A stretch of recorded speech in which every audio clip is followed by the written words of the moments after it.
Greetings, welcome back to CS133 Practical Programming with Python. That's a lot of P's.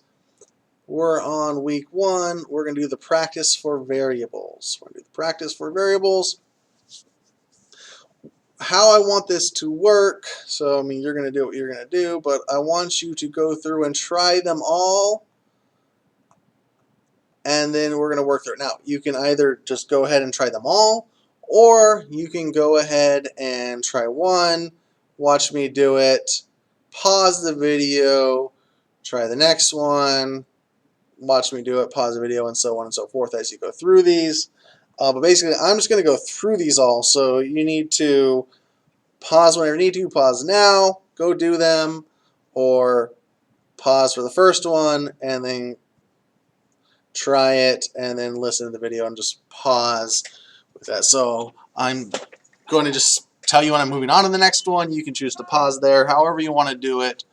The goal is this kind of we do kind of thing, let you get a little taste of yourself, because you will, after this, do your own practice and your own thinking and show me that you actually did it, right? So this is us doing it together, and then you're going to go and do this by yourself. So for this one, you just need to create a variable.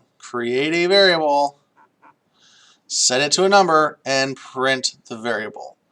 This example is very, very specific because you could pretty much literally type it. I'm just going to put num equals 5, let's say 5, whatever, doesn't matter. Again, there's no quotes around that. Let me make that larger so hopefully you can see a little bit better. Num equals 5, and then print num. Run this, you should get 5. So again, name it something that's reasonable. Num, my number, user number. You could have put age equals something. As long as it's an integer, that is the key, right? There's no quotes around it. And there's no quotes around this, because if I did that, it would literally print num. Alright, so I'm moving on to the next one. Practice 2. This time we're going to do some math. The code below is broken. You need to add a number, so the variable is set. Alright, let me get rid of the error real quick.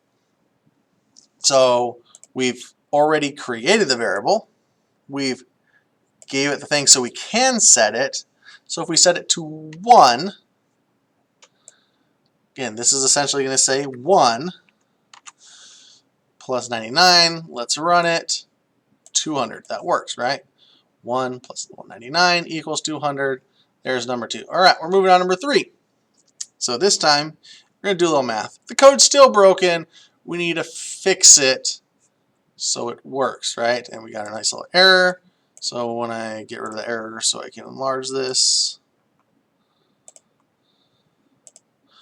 Now if we want to do math, we have to do this, right? You get rid of the quotes, run it, it does math.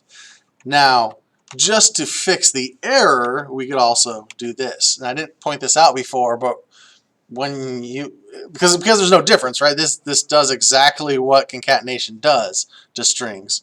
It's like saying this right here, right?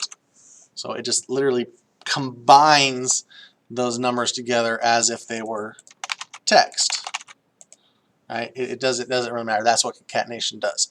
Now again, it said we're going to do math, so the correct way to fix this is to do that. That's all you need to do to get this practice. So when you run it, it's 200. Now, so this is again, hopefully you really are doing this by yourself. This is where we kind of move to this next level. No example. You need to create a variable, set it to a number, add 7 to the number, and print the result. All right. So again, hopefully you've either paused and done this, but create a number. This num equals, doesn't matter. Let's just do 13. You'll see why in a second. And then we're going to print it. We're going to kind of combine the add 7 and print. So print this num, set to add 7 to it. So when I run this, I get 20. And again, as long as your results, whatever your number was, plus 7 is printed here, then you did it right. Again, hopefully you're using good variables, realizing you can't use spaces. making sure you have all of this working. All right, so that is that one. And the last one, set a variable to your name, print hello, my name is, and then add concatenate to your variable, and then concatenate your variable. So let's again make it large enough so you can see.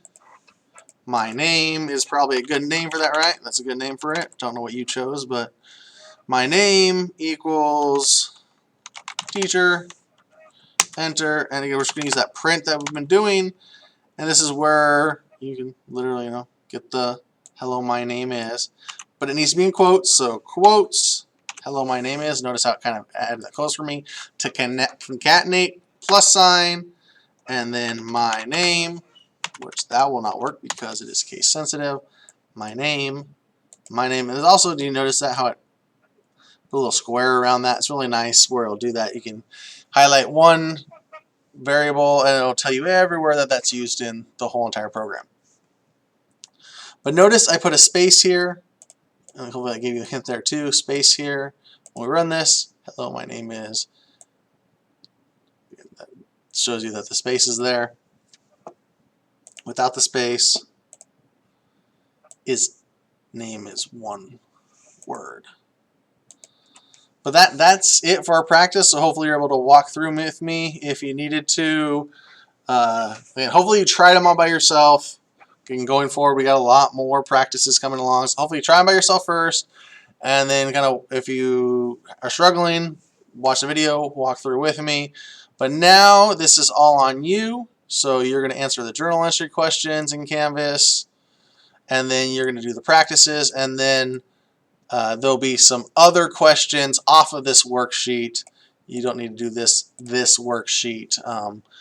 You'll just have all of your stuff in Canvas that you need to do for the activities. That's all we have for variables. We'll see you next lesson.